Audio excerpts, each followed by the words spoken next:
자, 이번 시간 투자 설계 최종 정리 첫 번째 시간 진행하도록 하겠습니다. 자, 이번에 살펴볼 것은 제1장의 투자 설계 프로세스를 먼저 시작해 보도록 하겠습니다.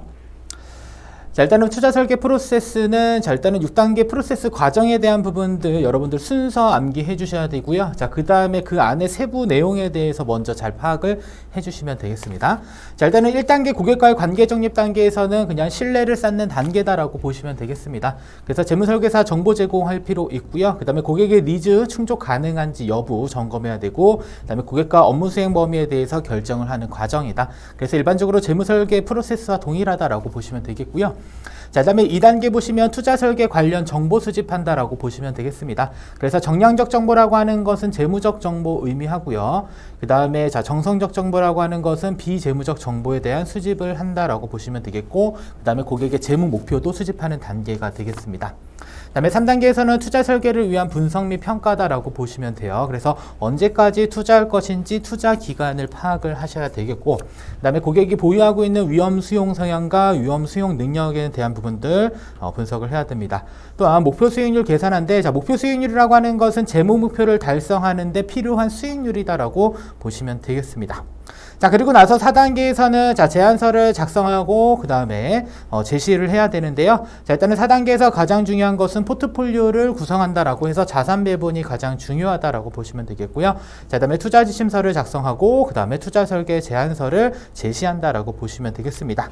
자, 그리고 나서 5단계에서 고객이 이제 자, 제안서를 실행하겠다라고 하면 5단계에서는 실행 지원을 해준다라고 보시면 되겠고, 자, 6단계에서는 자, 투자를 실행했으니까 자, 결과적으로는 성과 평가를 하는 이러한 단계로 이루어져 있습니다. 그래서 1단계 관계 정립, 2단계 정보 수집, 3단계 분석 및 평가, 4단계 제안서, 5단계 실행, 6단계 모니터링, 6단계 프로세스 과정에 대한 부분들 잘 정리를 해주셔야 되겠습니다. 자, 그러면 조금 더 세부적으로 살펴보도록 하겠습니다. 자, 일단 1단계 고객과의 관계 정립에서 핵심 사항은 우선 자, 재무설계사에 대한 정보를 제공하는 것, 두 번째로는 고객의 요구를 충족시킬 수 있는지 여부를 검토하는 것, 세 번째로는 업무 수행 범위를 결정하는 것으로 이루어져 있습니다. 자, 그래서 정보 제공은 업무 수행 과정, 서비스 역량 및 업무 경력에 대한 부분들 고객에게 알려줘야 되겠고요. 자, 그 다음에 두 번째 요구를 충족시킬 수 있는지 여부는 자, 고객이 요청하는 서비스의 제공 범위 및 이해 상충 여부를 점검을 해야 됩니다. 따라서 현실적인 또는 합리적인 수준으로 조정을 해야 되겠고요. 그 다음에 어디까지 업무 수행을 할 것인지 업무 수행 범위에 대한 부분을 결정하는 단계가 바로 1단계 고객과의 관계 정립 단계가 되겠습니다. 자, 그 다음에 2단계 투자 관련 정보 수집에 있어서는 자, 첫 번째로 자, 투자 설계를 통해서 고객이 이루고자 하는 재무 목표에 대한 부분들을 우리가 정보 수집을 해야 되겠고요.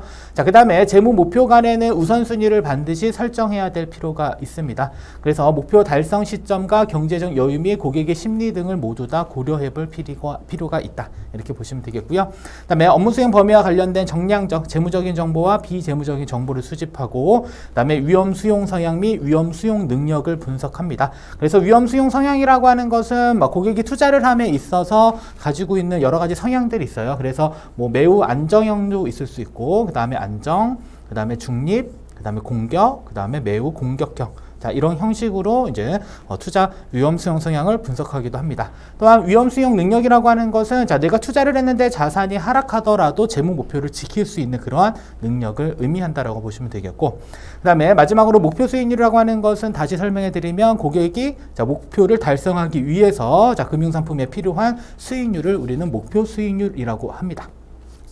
자, 그 다음에 양가로 이번에 자, 투자 설계 결과로 얻게 되는 것들 쭉 6가지 설명하고 있는데, 자, 이 부분은 여러분들 한번 읽어보시면 내용 파악하는 데 큰 어려움이 없겠습니다. 자, 다음은 자, 3단계 자, 투자 설계를 위한 분석 및 평가 부분 같이 보도록 하겠습니다. 자, 일단은 투자 기간을 파악을 해야 되겠는데요. 자, 일단은 고객이 40세고 만약에 60세에 은퇴한다라고 가정을 하고 은퇴 설계를 위해서 저축을 한다라고 하면 이때는 투자 가능 기간이 언제죠? 40세부터 60세 즉 20년이다 이렇게 보시면 되겠죠. 자, 그러면 자, 투자 기간이라고 하는 것은 지금부터 투자 자금의 일부 또는 전부를 회수하고자 예정하는 시기다. 그래서 은퇴 준비한다라고 하면 이 경우에는 자, 20년이 바로 뭐가 된다? 투자 기간이 된다라고 보시면 되겠고요. 그다음에 투자 기간이 길다면 중간에 평가 손실이 발생해도 기다릴 수 있어. 자, 상대적으로 높은 위험을 감수할 수 있고 높은 기대 수익률 기대가 가능하다. 그래서 투자 기간은 길면 길수록 좋다라는 표현을 하고 있습니다. 또한 위험 수용 성향과 위험 수용 능력에 대한 부분들은 여러분들 자, 이 개념에 대한 부분을 좀 잘 비교를 해주실 필요가 있겠습니다. 자, 일단은 수용 성향은 심리적인 성향이며 위험을 가지는데 어떻게 느끼는가로 평가할 수 있겠고요. 그다음에 수용 능력이라고 하는 것은 재무적으로 얼마나 위험에 대처할 수 있는가, 즉 예상하지 못했던 위기가 닥쳐왔을 때 자, 재무 목표를 바꾸지 않고 얼마나 버틸 수 있는가로 측정 가능하다. 그래서 위험 수용 성향과 위험 수용 능력 잘 구분해 주실 필요 있겠습니다. 또한 위험 수용 성향과 위험 수용 능력을 정확한 파악은 자산 배분을 위해 필수적이다라고 보시면 돼요. 자, 그러면 여기서 말하는 자산 배분이라고 하는 것은 자산군을 형성합니다. 자, 자산군은 쉽게 생각하면 뭐 주식, 그 다음에 채권, 자, 그 다음에 뭐 부동산 이렇게 있다라고 보시면 되겠고요. 자, 그러면 자산군을 형성했으면 이제 투자 비중을 결정을 해야 되는데, 자, 우리가 투자 비중을 결정할 때 가장 중요한 거 무엇을 반영을 해야 되냐면 고객의 위험 수용 성향과 위험 수용 능력을 반드시 반영해서 투자 비중을 설정해야 된다. 이렇게 정리해 주시면 되겠습니다. 자, 다음 양가로 3번에는 목표 수익률과 관련된 부분인데요. 자, 고객이 가용한 투자 자산을 가지고 재무 목표를 달성하기 위해 필요한 수익률. 그래서 재무 목표를 달성하기 위한 수익률을 우리는 목표 수익률이다라고 보시면 되겠습니다. 그리고 목표 수익률은 투자 기간, 그 다음에 고객의 위험 수용 성향, 위험 수용 능력과 연계가 되어져 있다라고 되어져 있죠. 그래서 투자 기간이 길다던가 위험 수용 성향과 위험 수용 성향이 높다라고 하면 목표 수익률이 어떻게 된다? 높아질 수 있다. 이렇게 정리를 해주시면 되겠습니다. 자, 다음은 포인트 5번에 자, 4단계 투자 설계 제안서의 작성 및 제시 부분 같이 보도록 하겠습니다. 자, 일단은 자산 배분이라고 하면 포트폴리오를 구성한다라고 보시면 돼요. 그래서 위험 수준이 다양한 여러 자산을 대상으로 자, 투자 자금을 배분해서 포트폴리오를 구성하는 과정이다. 그래서 여러 자산이라고 하는 것은 뭐 주식, 채권, 부동산, 현금 이렇게 생각하시면 되겠고, 그다음에 배분이라고 하는 것은 비중을 나눈다라고 보시면 되겠습니다. 그래서 여러 자산에다가 각각의 자산에 형성된 부분에 따른 비율을 결정해서 우리는 뭘 구성한다? 포트폴리오를 구성하는 단계가 4단계가 되겠습니다.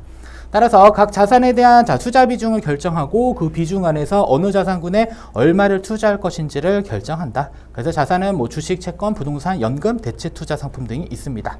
또한 연구 결과 자산 배분이 총 수익률에 주도적인 영향을 끼치고 있고요.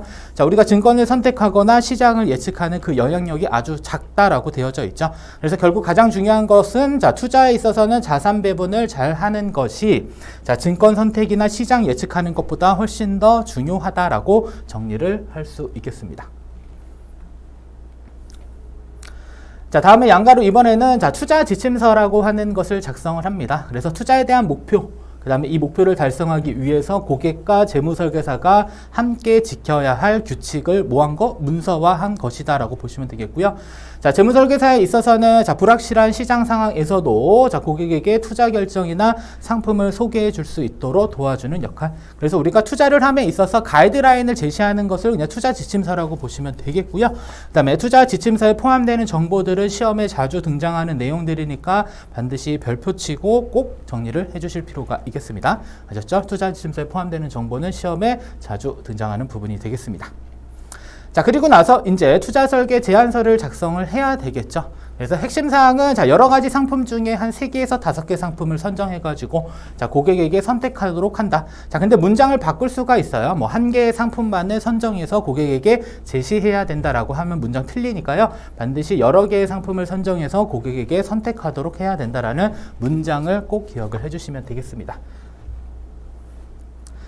자, 다음은 포인트 6번에 5단계 투자 설계 제한서의 실행 관련된 부분입니다. 그래서 제한서에 선택된 이제 금융상품을 실질적으로 투자하는, 가입하는 부분으로 생각하시면 되겠습니다. 자, 이 중에서 여러분들이 생각할 것은 정액분할 투자법과 관련된 부분 같이 보시면 되겠습니다. 자, 일단은 투자 시점을 잘못 잡는 실수를 피하기 위해서 이용하는 전략이다. 그래서 일정한 금액을 분할 투자한다라고 보시면 돼요. 그래서 상품 가격의 등락에 관계없이 정기적으로 일정 금액을 투자 상품에 계속 투자하는 정기 적립식 투자 방법. 자, 그래서 우리가 만약에 주식형 펀드에 투자를 했는데 매월 일정한 금액을 납입한다라고 하면 걔가 바로 적립식 투자 방법, 즉 정액 분할 투자법이 되는 겁니다. 그리고 가격이 하락하면 상대적으로 많은 수량을 사게 되고요. 그다음에 가격이 상승했을 때는 적게 사는 효과를 가지고 있습니다.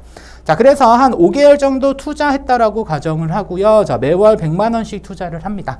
자, 1월 달에는 주식 가격이 10,000원이었어요. 그래서 100만 원을 투자해서 10,000원짜리를 100주를 구매를 하고요. 그 다음에 2월이 됐더니 금액이 떨어집니다. 자, 주식 가격이 9,000원이 됐고 100만 원어치 구매했더니 111주가 되고, 그 다음에 3개월에는 딱 가격이